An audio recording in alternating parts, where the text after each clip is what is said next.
My name is Judith Cohen. I'm head of the photo archive for the Holocaust Museum.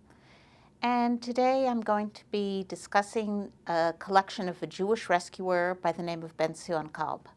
Ben-Zion Colb was a Polish Jew. He fled Poland within months of the invasion to Slovakia.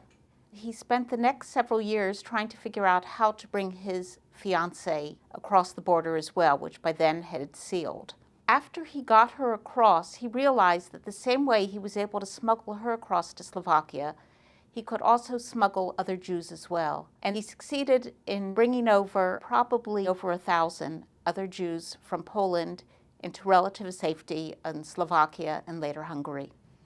The collection has several components. One is small pieces of paper with names of people in either Yiddish or in Latin script, dates of birth, where they were from, where they crossed, sometimes what day they crossed. Then there are also larger typewritten lists that also include names of people. There's a portrait of Ben-Zion Colb with two orphans who came alone from southern Poland. And there's another photograph of Clara Colb posing with a woman and her baby that were saved. The collection has absolutely played a role in finding some of the people, and I'm hoping through this Curators Corner that maybe we can find more. I looked at our survivors registry, and there's an oral testimony by a woman by the name of Blanche Fixler. She talks about having been rescued by Ben-Zion Colb. She mentions him by name, and she gave us photographs of herself and some of her cousins who also came over on the rescue. So these are really poignant, wonderful reminders that we're not just looking at lists of names, but we're looking at the faces of some of the people that were saved. The letters of the Colb collection are incredibly poignant and filled with emotion. They talk about children being brought from the depths of hell without shoes, without coats. And you realize how people were working with a huge amount of emotional energy to try to save as many people as possible.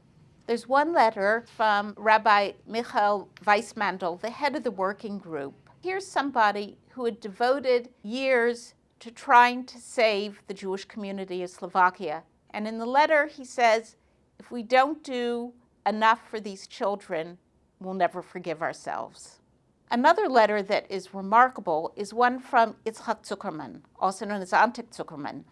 He was one of the leaders of the Warsaw Ghetto Uprising. Yitzhak Zuckerman wrote Ben-Zion Colb thanking him for having sent a messenger to bring him out, but saying that he's too busy with his own rescue work to be able to leave Poland at this point. The collection includes a Slovak version of the Auschwitz Protocol. The Auschwitz Protocol was a first-hand account of what was going on in Auschwitz. It was prepared by two Slovak Jews, Verba and Wetzler, who at enormous personal sacrifice smuggled themselves out of Auschwitz, made their way to Slovakia, and they gave their presentation to Rabbi Weissmandel.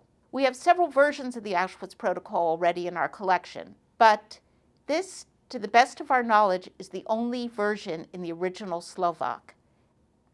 The collection came to us from Dr. Mark Colb, who's a physician in Boston. His aim is to have his father's heroism better recognized.